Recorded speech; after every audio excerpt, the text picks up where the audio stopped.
I'm Scott Kuhn. This is my 1974 GMC Jimmy. I've had it for just a little over a year. Actually bought it downtown Des Moines at American Dream Machines. Been looking for one probably for 20 years, and this one finally came around and had everything I was looking for, and I didn't hesitate, just jumped on it. So kind of a dream car for me. It's basically just a 350 with a cam in it. It's got a Holly carb on it.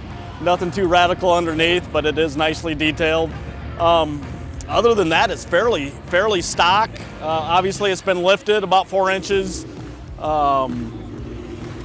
Wheels and tires, but otherwise, most everything else is fairly stock. How long have you been interested in cars for? Oh, all my life. My dad was a car guy, and yeah, all my life I've been a Chevy guy, so yep.